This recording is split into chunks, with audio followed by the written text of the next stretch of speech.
And we are live. Welcome, everyone. Today we will be doing a show on the family unit. And we have, I'm Sally Blue Sister with my co host, Baram Yu. And we have Crucible with us today, as well as a returning person, Chill Will. So we're just going to talk about the family unit and what we think it consists of and how it could get better, how it's changed, whatever, and just see where the conversation goes. So on that note, Bob, I'm going to throw it over to you. Well, this topic has came up a few times on your show, and I'm intrigued to see where it goes tonight. There's no script or anything like that, but we have, two familiar faces from your show who have offered plenty on the topic, and I'm interested to see where it goes. The way I would maybe like to see it go, from my own selfish point of view, is I believe the family unit is being, or has been being, destroyed for probably a couple of decades now. From my research and my standpoint, it is done by design. There are people who have openly talked about how to destroy a democracy is by doing a couple of things, which is first and foremost separation of church and state, then attacking of the family unit. And obviously today we're going to focus on the attacking of the family unit. Points that I would like to hear people's opinion on would be possibly, like, I know this is where we often argue, and we have done on your show, and I know this is a hot topic when people talk like this, especially men, but the ideal way to have like a family unit, like obviously not going into the husband wife, or if it's a homosexual couple, not that. What I just mean is like the whole bringing up of a child, also dating and relationships. I think that's a topic that I could definitely talk for hours on. And then obviously the income, the how we both parents have to go out and work now, and that's done by design as well, more taxation for the government. So these are just a few things that we have touched on your show, and I'm excited to take it on to Friendly Differences and hear from Crucible and Chilwell, who's been very vocal on it in the past. So I'll pass it over to Crucible. Thanks for joining us tonight, and I'd like to hear your opening thoughts. Hey everyone, thanks for having me. Hi Solid, hey Ba, hey Chill. Yeah, this is a topic. I mean, Solid Blue and I have talked about this several times, and I sometimes feel a little inadequate. Although I was a child, I've never been a parent. I have many friends and many siblings who are parents, and obviously I've got two eyes and two ears. I have access to newspapers, and I own a television set. So I know what's going on in the world, and I read quite a bit. And obviously the family unit has transformed two parents necessarily and a couple of kids. The composition of the family unit, like you alluded to, Bob, could be a homosexual couple. It could be a single parent. It could be a mixed, a product of divorce. You could have two families thrown together that may not necessarily have any real connection to each other outside of their newly formed unit. So there are all kinds of flaws that have been developing. I shouldn't say flaws, changes that have been developing over the years. And the fallback for me a lot of times is simply, as long as there's loving parents in the family and the right things are being taught and the foundation is being laid down, it doesn't matter if you're a homosexual. It doesn't matter if you're heterosexual. Now, it does start to matter a little bit when you get into single parenthood. And I'm not again, indicting single parents. Is from a resource standpoint, not just from a human resource standpoint. Two people are better than one. You got the income issue, that's another resource. And I feel very strongly that children need a, a, a voice of a man and the voice of a woman in the house. They both bring different things to the equation. And I think what's really lost in the shuffle here is that one parent can fulfill both roles. By necessity, they have to, right? They have to be both parents. It doesn't mean they're fulfilling both roles. There's a difference without a difference without a distinction, perhaps. But one of the things that I am very adamant about, particularly these days in times of social media, when Solid and I grew up, we didn't have any of these things. And what I think is happening, parents have a very finite window. They always have, but it's more so now than ever, a very finite window within which to socialize their children. Parents are the proxies to the natural world and to the social world. But for today's conversation, let's just talk about the social world. You have until approximately the time your children go to kindergarten, so let's talk 5 or 6 years old, where you have complete control and total influence over their social world. There are no external forces teaching them right and wrong, morality, character, honesty. You are the sole provider of that. You have the entire audience undivided attention. Once they reach 5, 6, 7 years old, you're going to lose control of that socialization process to their peers. It's just a natural development when kids start leaving the home. So there's an old saying, I think it was Aristotle said it once, nature abhors a vacuum. Spaces need to be filled. And if you don't lay down that morality foundation, that right and wrong foundation, that this is how you treat people, you go through life with kindness, with empathy, with compassion. If you don't lay that foundation down early, their peer group will lay it down for them. And at that point, now you're really going to lose control of the conversation. Back when we were growing up in the 60s and 70s, we didn't have these sinister influences of social media.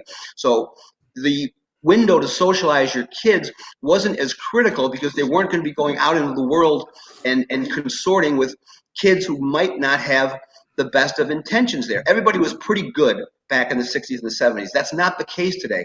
So that window may even get shorter, but you have a period of time there where you're the sole arbiter of your kids' morality and understanding of right and wrong. Once that window closes, I'm not saying you lose control totally, you're just fighting an uphill battle. And I think more and more parents need to understand you can't blame society when you're the only game in town for the first 6 or 7 years of their lives. Jill? Jill? Yeah, I'm here. I'm almost parked, so I'll be good with my second. So, but it's interesting. A lot of stuff that Terry just said in general. Some of I agree with, some of I don't. Initially, my thoughts about the family unit, it obviously has dissipated to a huge extent from what it used to be. It's so how do you define it now? It's probably like a single parent home. It could be, and that's probably what it is mostly. Single parent home or co-parenting between two different families. Either way, it has to be healthy, and that's the thing.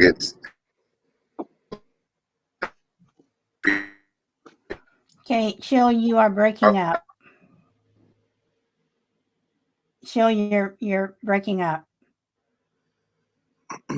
Yeah, I'm finding the spot right here because I had to get out of the spot I was at. I was in a bad area because I couldn't hear y'all. So I'm like, I might as well go where I'm going because that spot I couldn't hear y'all. So I'm gonna park real quick, and then hopefully it's in a good spot. Go ahead.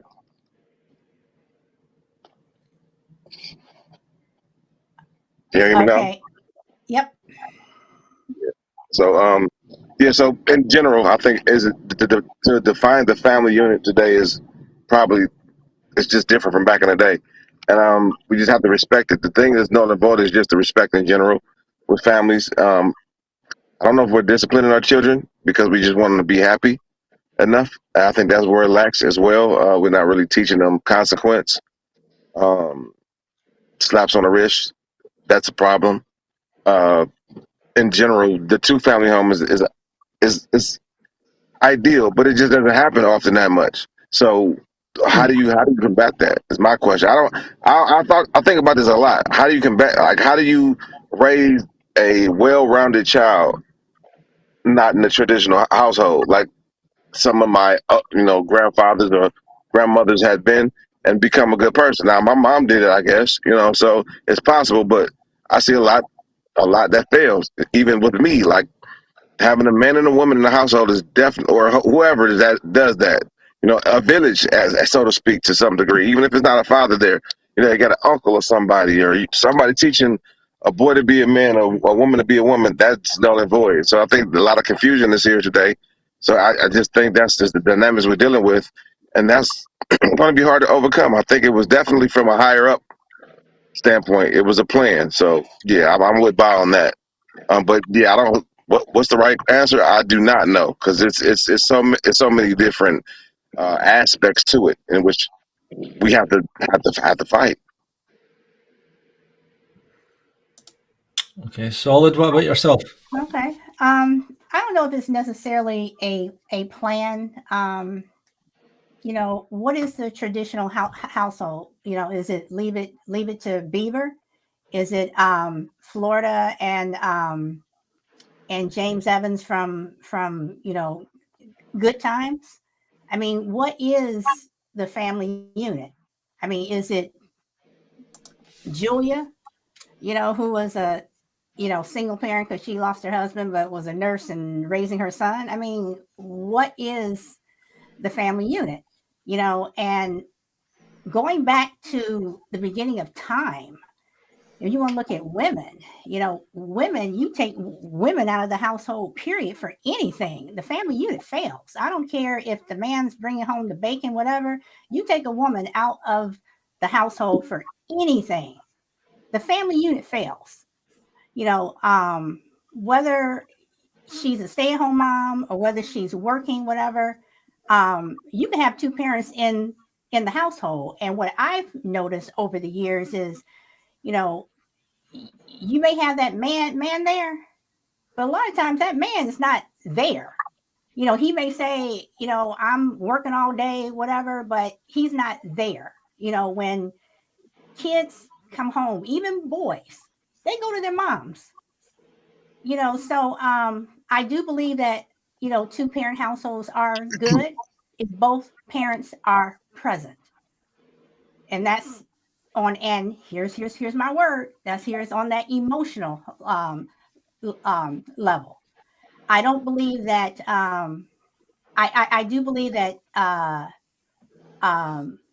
children do form and can get a lot of their upbringing or whatever, a lot of their guidance by the time they're like 5 or whatever. But I've also noticed that when you have a family full of siblings, that you may be 3 years old and staying at home with mom or whatever, but if your siblings are older, a lot of times they can bring home things that your little sibling is going to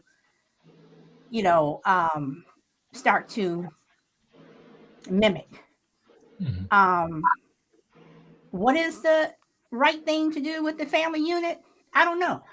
But I do not believe that just because you sit and talk to your child and they were brought up this way and they were brought up this way and they were brought up this way, that you're going to have, and Bob and I, we were talking about this Saturday, that you're going to have this perfect child, because you can teach your child all the manners and discipline and do everything, whatever, and they can go a completely different way, so I don't know. The family unit is again, and then on a culture wise, different cultures raise their kids differently. So what you may see is not right in one area, another person will. And I think in the 80s, when they came out with this timeout, no, oh, don't spank your child, for the most part, Black folks are raised, you spank your child. So that's a culture thing. So are all Black people wrong? but you have some people who don't believe in spanking. You just go time out. You go to your room, the room that's filled with a TV, a Game Boy, and a phone, whatever.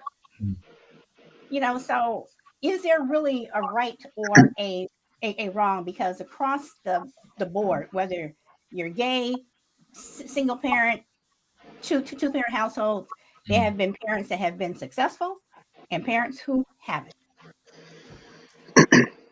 I just to say, I think that there's no exact science on how to bring up a child, or no exact perfect way to be a family unit. But I would say the best way to kind of prove, or like the proof in the pudding, if you will, of how good you've done is by how good a person your child grows up to be. And no one's perfect, we know that, but there are issues that humans have developed. And not to be I always think back to the episode of Friends where I think Phoebe dates this guy that kind of overanalyzes everyone, and it sits everyone down and says, "Oh, you've got jealousy issues. Oh, was your mother and father like this and like this?" And they're like, "You're creepy with that." But that's literally how psychologists are. You can sit someone down on a sofa, ask them about how they are with people in their lives, and trace it back to how their parents were with them. And that's, to me, something that I've always stuck by. And that's why I'll stick for religion in the traditional sense with the family unit, where marriage was it was pushed on people, but you wouldn't have a kid unless you were married. And I know that sounds dated and old, and there's a bit of oppression there, but you look at the way times were then compared to now, and I would argue that they were better then. And then obviously with the whole single parent or co-parenting, to me, that's not ideal. I think anyone that argues with that, and that's the best way I could put it, it's not ideal. And if anyone argues with that, I would push back, because ideal, you would want two parents, because we all know that saying, it takes an army to raise a child. So therefore, I know sayings are not always correct, but there are things that traditionally that have been removed. And I would say that dating apps, the welfare system, because, and again, it sounds like I'm picking on women, but when women and men argue and fight, when you're when you're married, you care more about the relationship. That's one thing for sure. And that's why they took that oath seriously. They got married, then they had the children. It was more serious. But now you see people not getting married because obviously the cost. You've got dating apps, so you've got a person at the end of your phone that's better, because there's always someone better than you.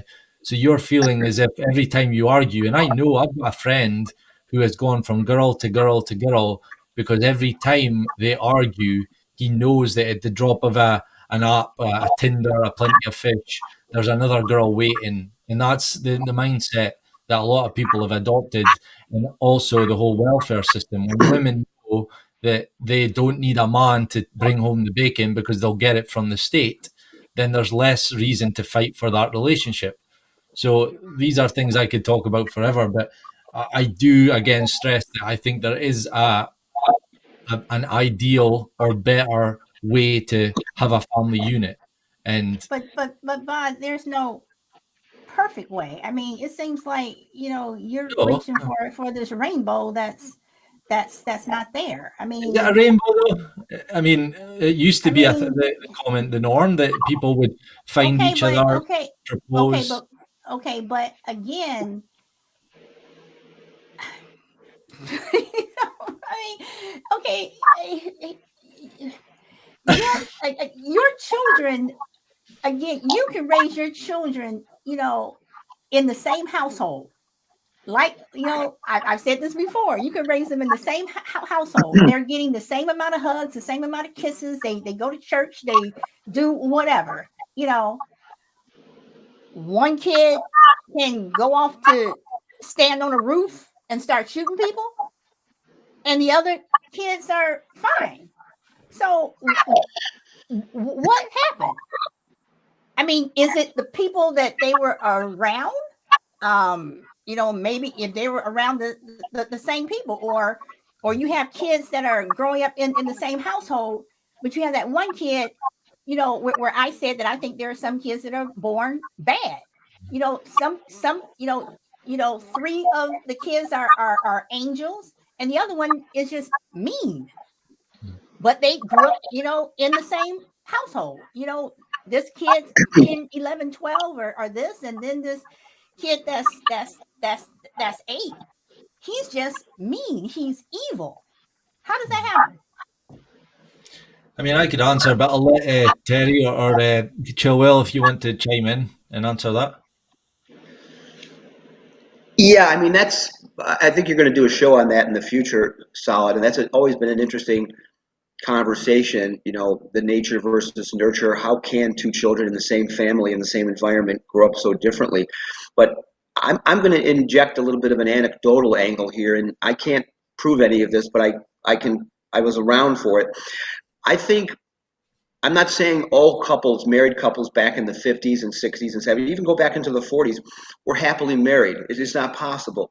But they stayed together. Divorce was not an option. And I knew plenty of families. My parents were probably two of them. Who they got along fine. Were they ideal mates for each other? No.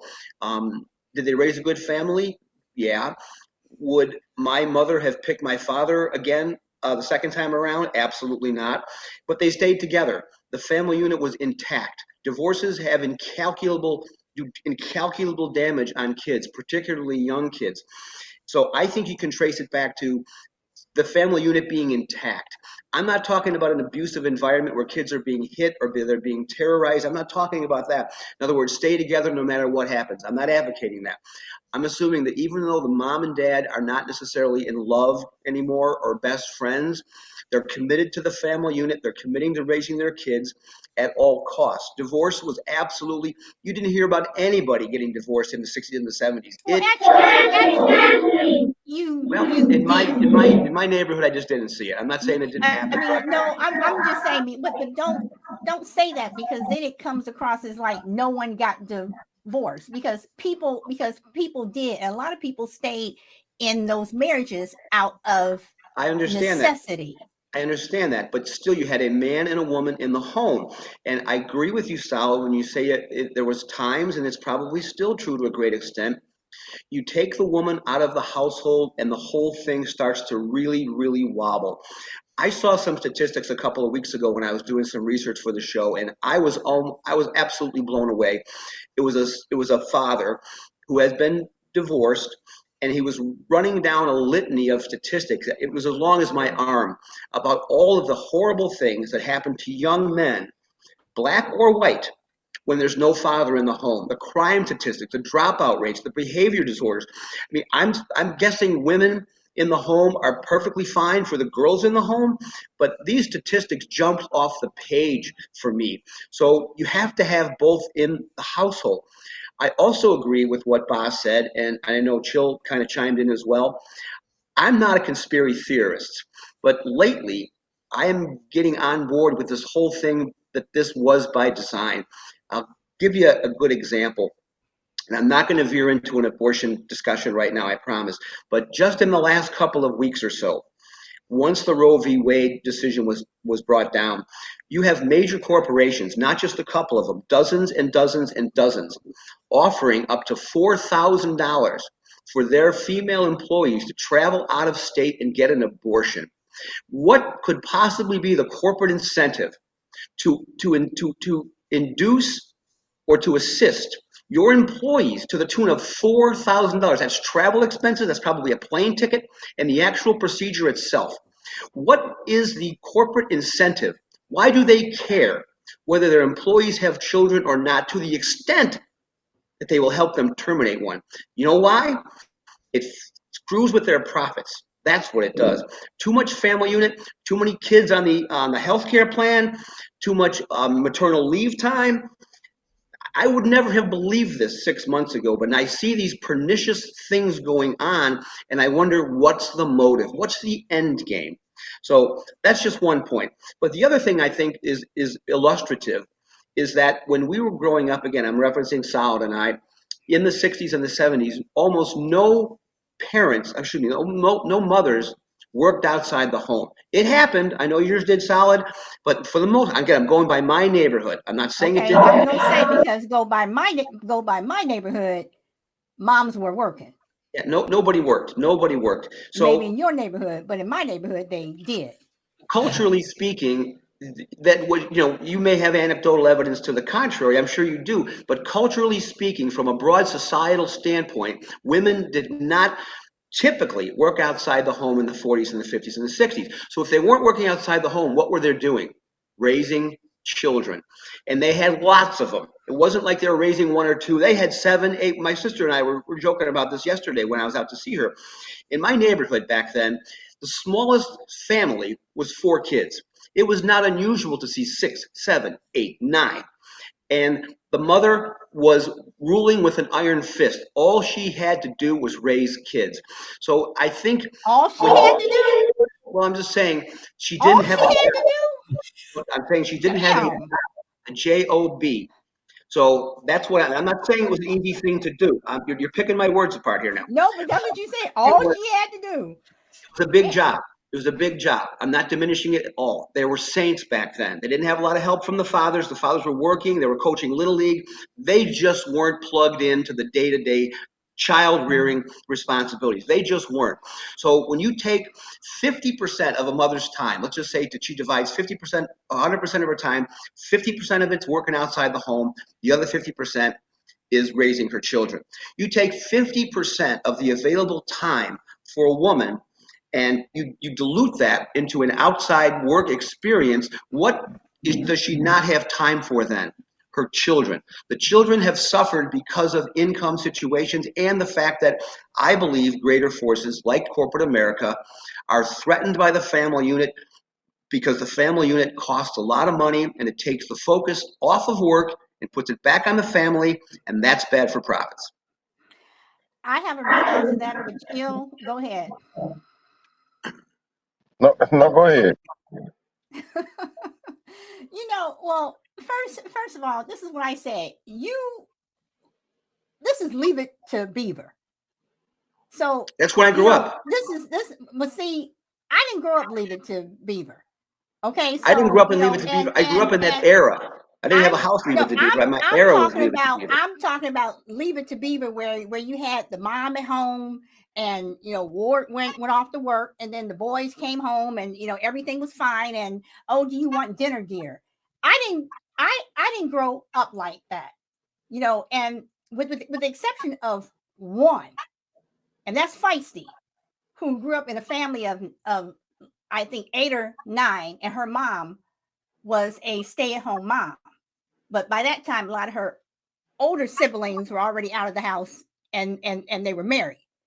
But for growing up, I grew up with people whose parents were doctors, lawyers, whatever.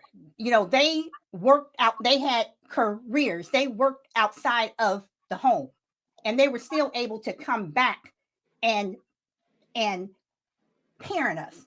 Do I feel that I got shortchanged because my mom was out teaching and then she came back? No. Was my mother any less of a mother, or any other mother's less of a mother because they weren't inside that home? I never said that. 100%. I never said that. Hold on. That's the way it came across. Because you said if they're out of the house 50% of the time, what is lacking? The mother is not able to give that time to that child. That is what you said, and that is how it came across. And since that time, we've had a degradation in the quality of children being raised. It's not a coincidence. Okay, but at the same time, you also have a group of people who worked outside the home. Black women have been working outside of the home for ages. They were outside cleaning out somebody else's toilet, whatever. They were working outside of that home, and usually longer than what they are doing now. And then they still had to come home and raise children that they did for the most part. I understand what you're. Hold on, though. I'm just going by what you said. And because you're a big. You make it sound like that people that parents, especially mothers who were in the home 100%, were able to give all this love and care and whatever to their kids, and the parents and the moms that weren't. I didn't Yeah. get short. You have a shortchanged, phrase that you love to use. It's called "speak your truth." I yes, just spoke my truth. That's what I lived right. through. And And I you're am, telling me I didn't. and I'm pushing back, and I am speaking mine, saying that my truth is just as good as yours, and my I didn't. 50%, There was my never a 50% dispute about of whose love. truth was better. Well, I was put it, giving you the backdrop of how I grew up and and what the results were then and what the results are now. I'm That's what I was giving pointing you the out. results of how I grew up and what the results were then and what the results are now. Because just going by the people that I grew up with, and I look at our children and how they are growing up, we're producing kids with PhDs and masters, whatever. So we must have been doing something right. So There were also no mass shootings back then, were there? yeah, but no, but where are all these mass shootings coming from? A mass shooting, a mass So shooting is considered anything where 4 people were shot and yes, at least 1 people were yes, killed. That happens every weekend in Chicago. yes. But at the It same doesn't have to time, be a guy on a roof with a rifle. It happens in Chicago every weekend. We had 55 people shot over just 2 days over the 4th of July. It doesn't even count the 4th of July. And 9 people were killed. I understand that. I am just saying that That didn't happen 40 because years a ago. person is not in the house more than 50% of the time, do not say that that person has 50% of less love, because I that's didn't say not less true. love. I said less time.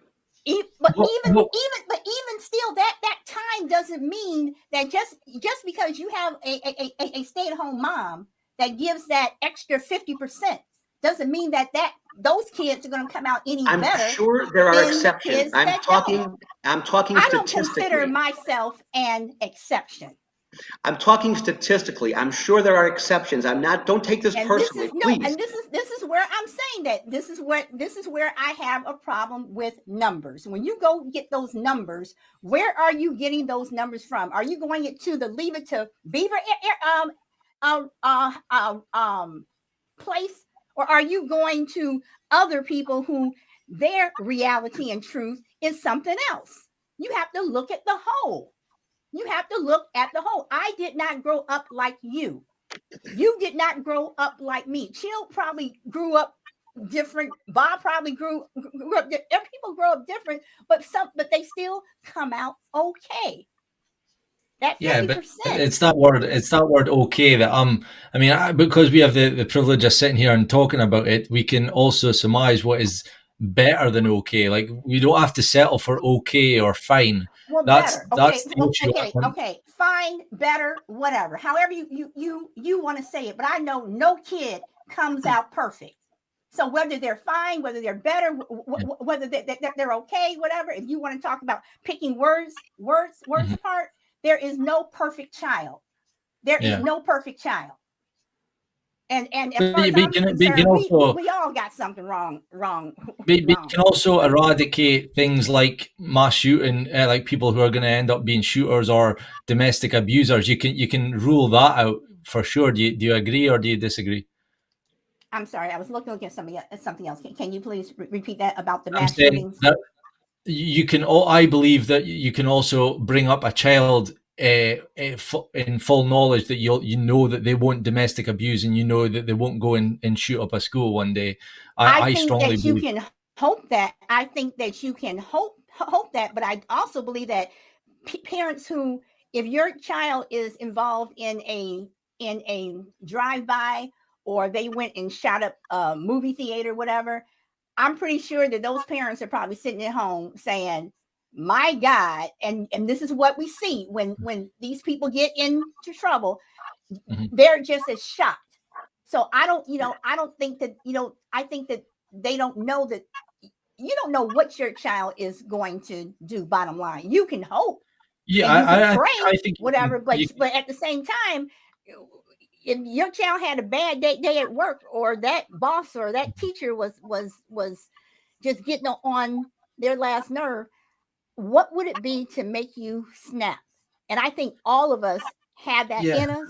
Like, what is it going to take you just to, Yeah, but seriously? that's what the family unit should be there for. Like I see these serial killers, these mass shooters, these domestic abusers, these people with issues, is that ultimately they're unloved. They feel unloved, or they're not loved. They haven't got a family to give them moral guidance, moral support.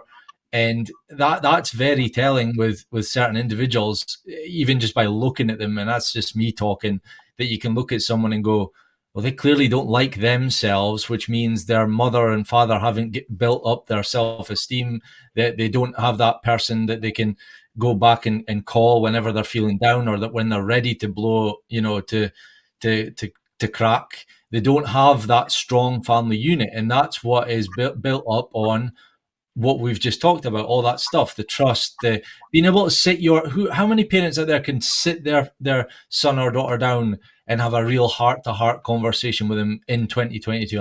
I think that is being lost as well. And even when it comes to the sex education stuff, the reason that we're in this issue where they're teaching our 5-6-year-olds about anal sex and transgender story time is because the parents aren't taking an active interest, and the ones that are the ones that are pushing back on it. And I think that the whole thing is basically that we've been demoralized into being okay with fine and okay, and people having issues like jealousy, abusive, and what that can then go into if left unchecked is the real issue. But obviously it starts with the home. Well, Bob, what is better? What word would you use that is better than fine and okay? Because the next thing for me Good? is perfect. No, Exceptional. good. Okay, all right, and okay, well then I will put it like this. I think I turned out exceptional, and I know a lot of other people that turned out exceptional. So if that's the word that you want to use, then fine. I am an exceptional person. So that makes me sound, I wasn't exceptional because I've had pretty much a lot of the things we've discussed that have affected me in a negative way. And then I went into a journey of self-knowledge and listening to philosophy and listening to shows like what we're discussing. And I've learned so much about myself that I am now better. And I would say I'm exceptional now. Like in my relationships with partners, I was terrible up until I met my current wife, and I'd gone on that journey. Now I'm good.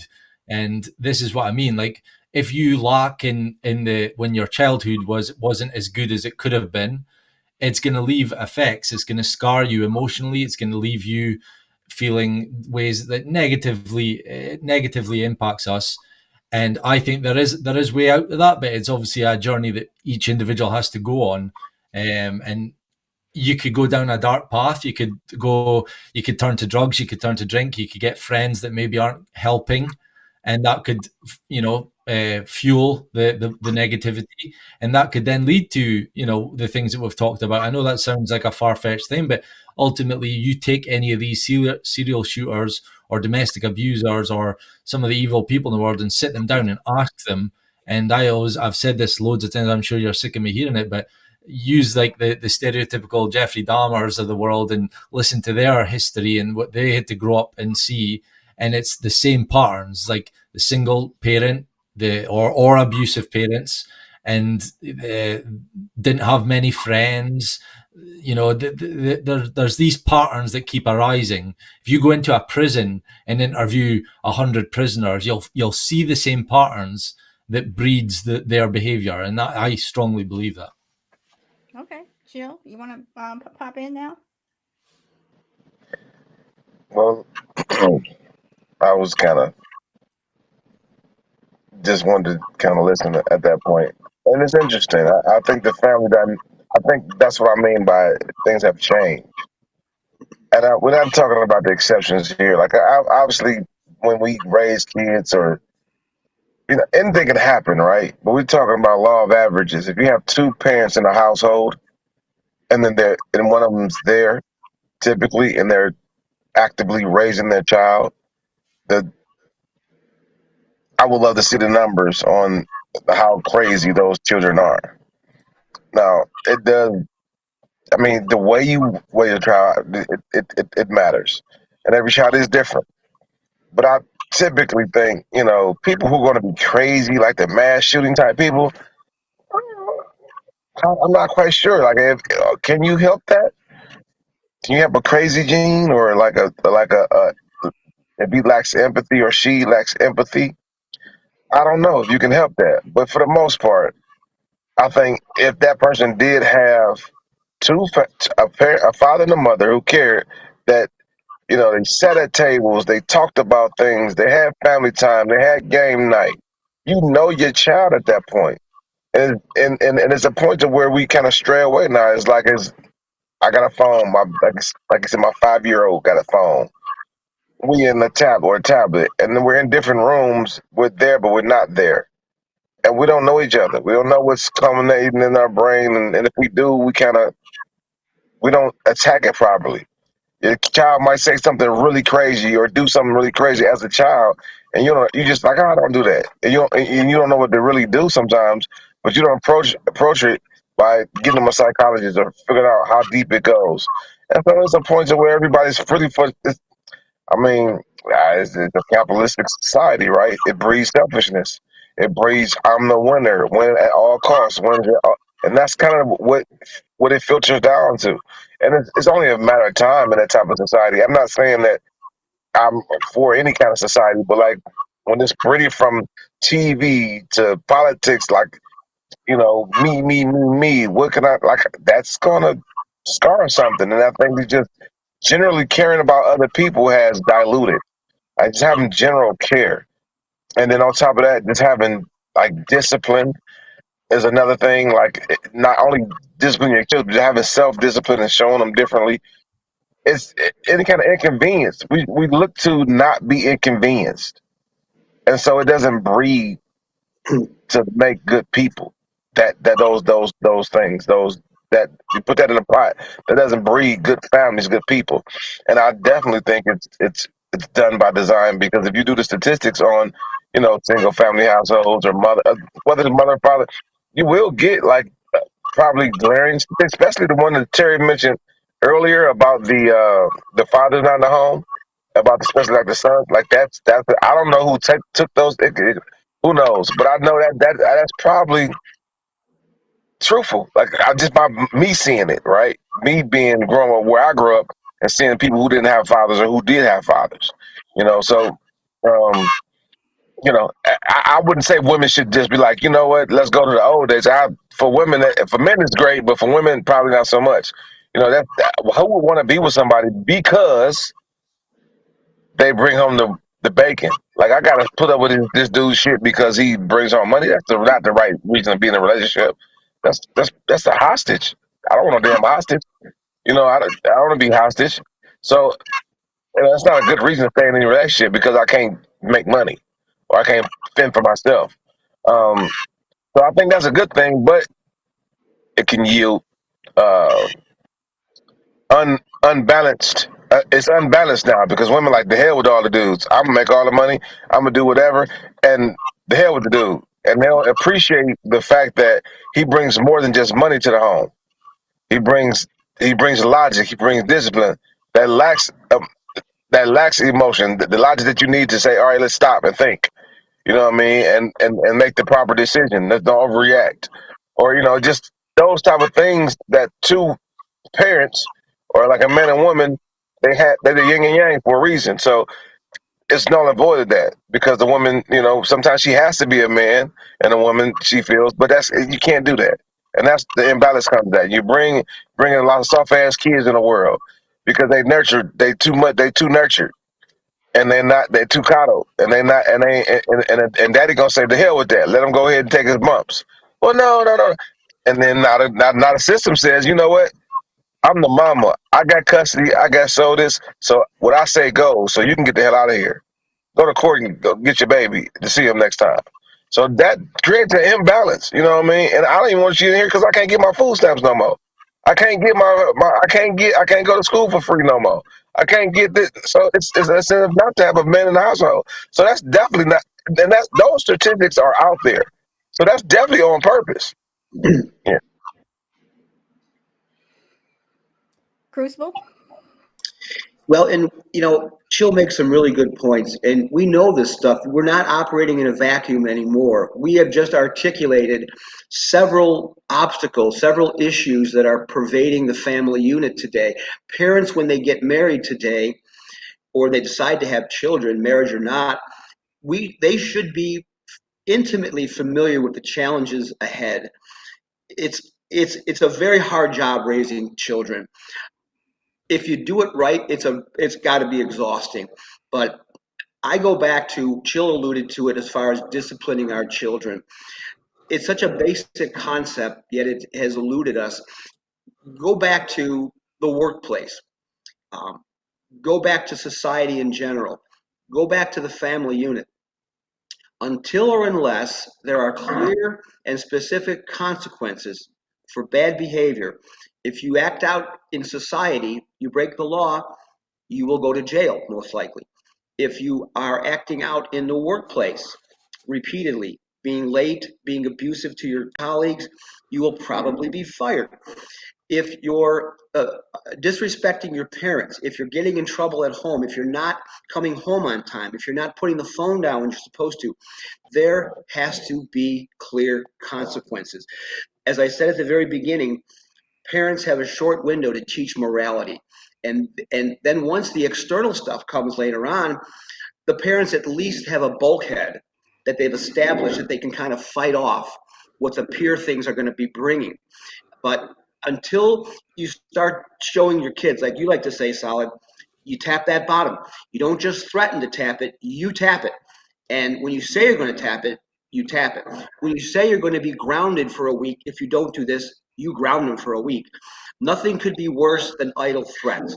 But until we start establishing structure and discipline and expectations and clear consequences when they're not met, we're not going to solve anything.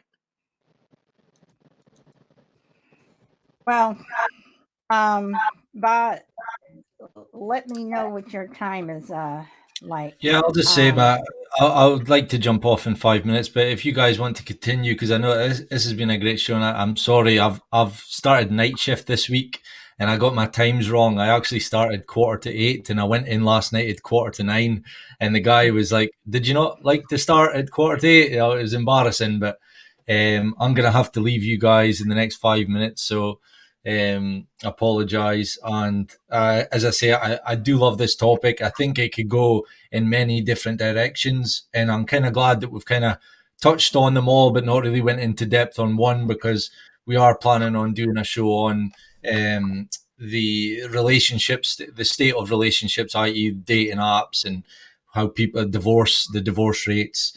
And we could have also really got into the spanking, the corporal punishment argument, which we have done again on Solid's show. But we want to kind of keep these shows for so we can get into them in depth. But again, I said the word spanking and not beat. Yeah, well, yeah. So, I mean, my final thoughts is I strongly believe that this issue is one of the most important of all, because basically we are raising the next generation of human beings, and if we do a good job, then society will be better. And I think all these, it sounds a lot, especially coming from a man's point of view. A lot of women will, they won't hear what's coming out of my mouth. They'll just hear, "You're attacking women, you're attacking women," and it's not that. It does sound that way, but mainly what I said to you, Sol, last week was when me and Crucible were kind of sounded as if we were attacking women for going to work. It's not that we're attacking the women, it's that we're attacking the way that the world has gone. And I think that is definitely done by design, because after the war, they made it as if women had to take the place of the men in the workforce, and because of the tax and all that. And now it's just kind of stuck. And then the whole brainwashing of women now, it's like you need to get a career and leave the family for later on. That can wait. Get a career, you don't need a man. And then when a woman gets to her late 30s and realizes it's maybe too late, the implications of that is very serious for a lot of women. And again, it sounds as if I'm attacking women.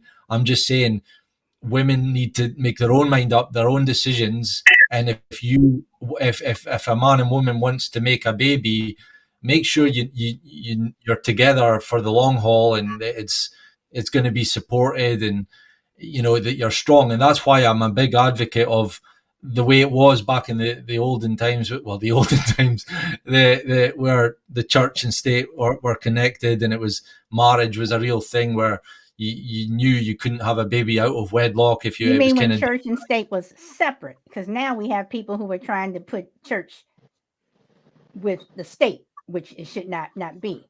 But Okay. But I just want to say before you leave, Yeah. I understand what you're saying. I'm not against two-parent households. Just Mhm. realize that there are some households that have always been two families working. Always. Yeah, I mean, like I've said this. So, loads and of times. I'm just saying. That's true. But when you got Big Mama, you got you got you got the next door neighbor who don't play no games that can whoop your ass. And you got that's Yeah, that's a when you different. That's have still that, when different. no, that Yeah. is. But then when you have those people who are like, don't touch my child, time out, we're not going to do this, whatever, when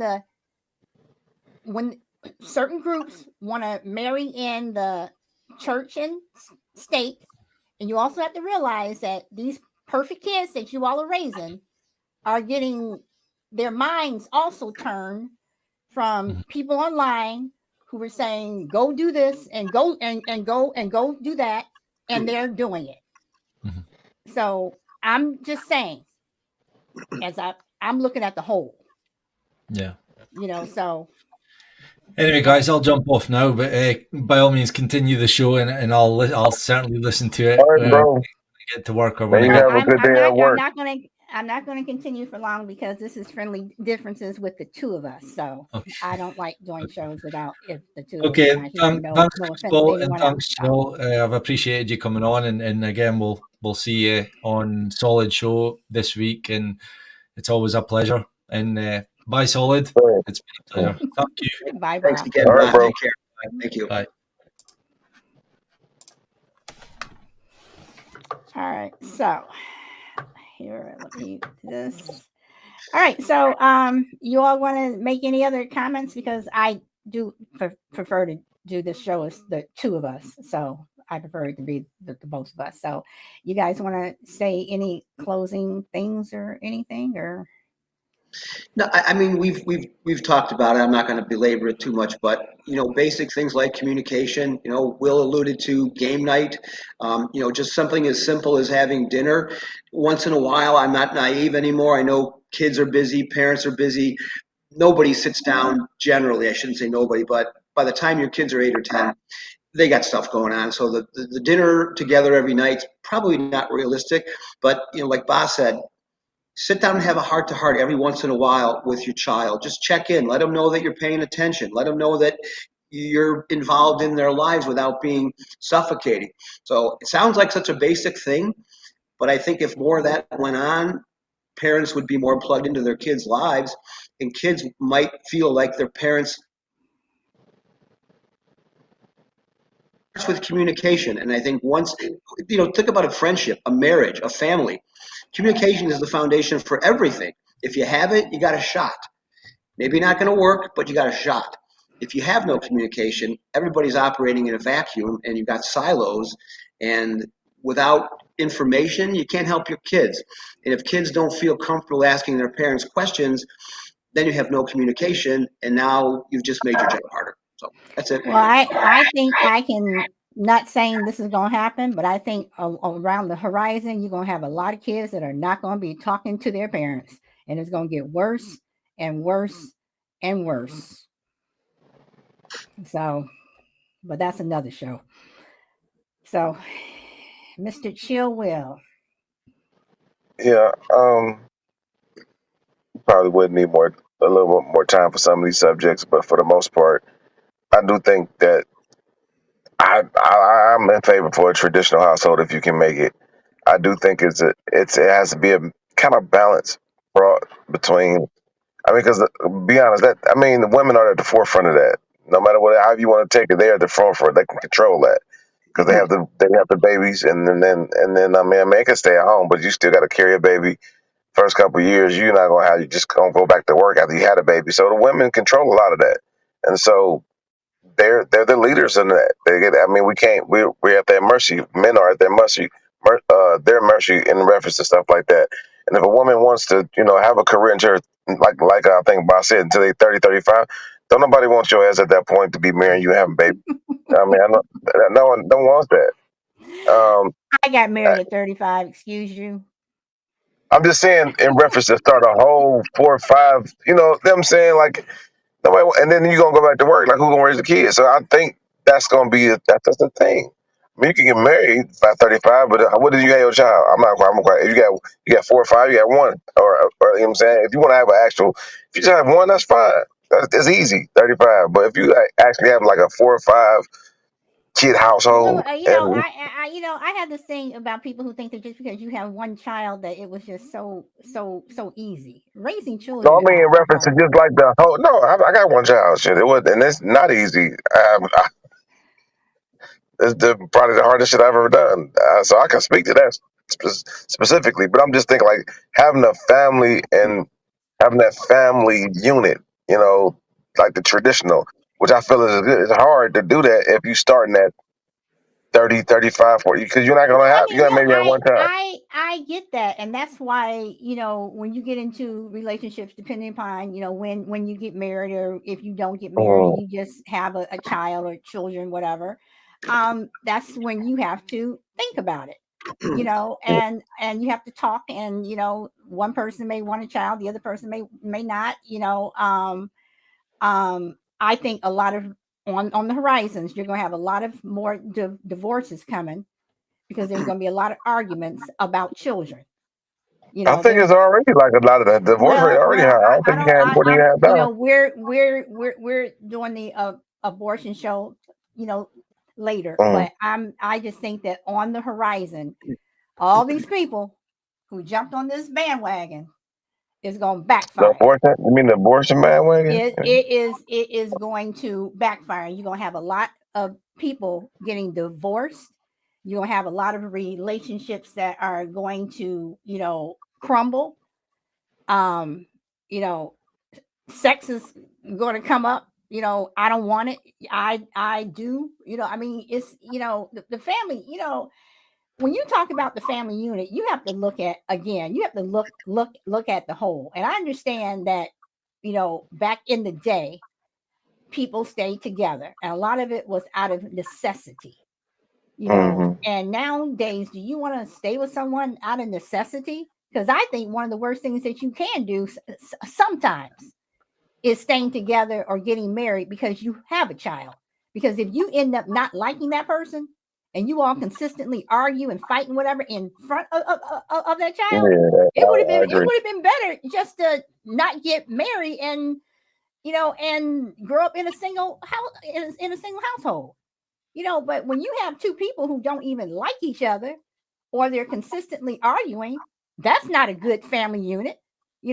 But people are staying together, because out of necessity. And some people nowadays are staying together because they can't afford to get divorced. And that's the thing that women are working too. I gotta work. So I gotta be able to afford it. And that's the value of the making money aspect is the problem, I believe. Because like I said, you can have a perfectly good man who doesn't believe in working all the time. He may just not want to work. He might love or like living life, relationships.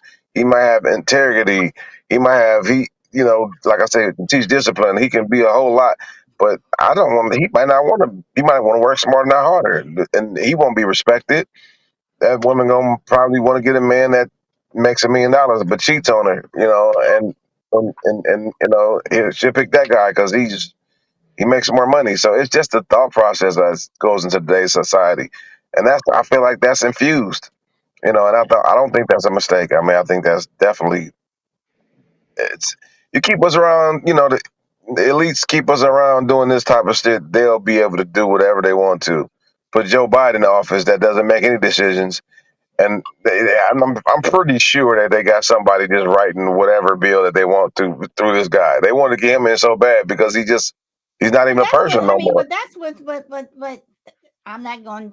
That's another story. That's a different show, That's but a different overall, show, but like, and I but don't even. that's I'm right, not going there. That's yeah, right. I got you, but that's overall, a completely different I show. think it's infused in our society on purpose by different factions, whether you call it elitist or corporations, uh, media. Like it's there for a reason, and you can just sit back and observe it, and like people just fall for it. Like that's the part that's crazy to me. People don't think, and people don't see it to some degree, like how it's affecting our society. And maybe they do, they don't. Maybe we're not doing it. We don't know how to answer it. I don't know. Maybe that's it. Okay, Bruce, you want to say anything else? No, I'm good. Thanks for having me. It's a good show. Okay, well, I apologize for having to leave, but